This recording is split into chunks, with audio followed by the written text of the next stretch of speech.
Do you guys have a gluten-free menu? Because I can't have any gluten. It's totally going to make me fat. Okay, I am on a gluten-free diet because that's the big thing right now.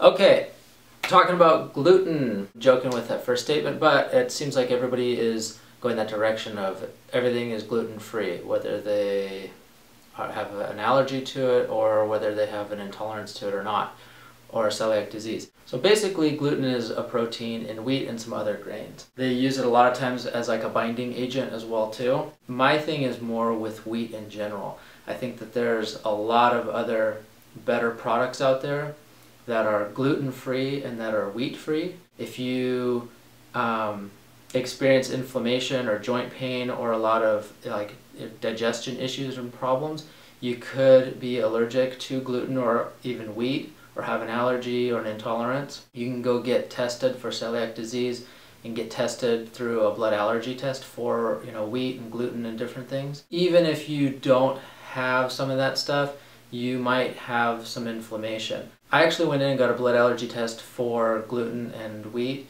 and I don't have an allergy or sensitivity to it, but I've taken a lot of that out of my diet. I really don't have much wheat anymore.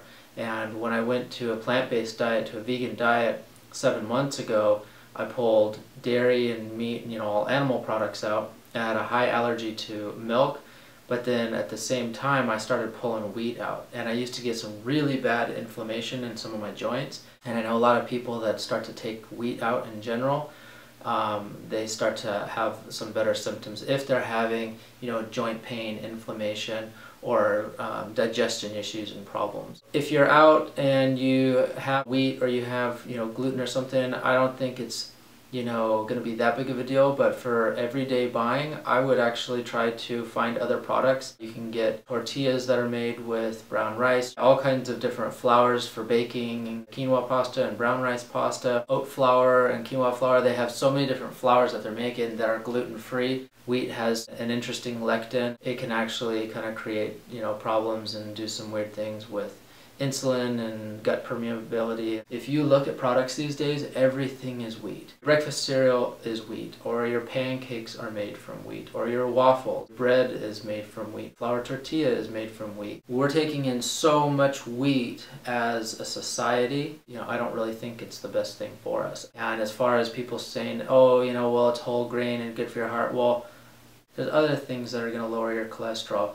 Get on a plant-based diet, or start to, cut out other bad foods. Check out my other videos. I show you cutting out, animal products out of my diet, and my cholesterol is at 134 or something like that. If you are going to have wheat, try to find something maybe a little bit more refined, possibly without the wheat germ, and possibly without the wheat bran in it. Fortunately, there are a ton of gluten-free products these days, and there are a ton of other alternatives that they're making because there's such a need for it. So that's one thing we always need to remember is if we start to tell the companies what we want or what we don't want in our foods, they'll start to listen. And then if we start to buy better products, we start to say, hey, we want a gluten-free product, they will get on board and start switching their stuff to meet our needs. They don't want to lose money. So anyways, hopefully this video was helpful a little bit, and I thank you guys for watching.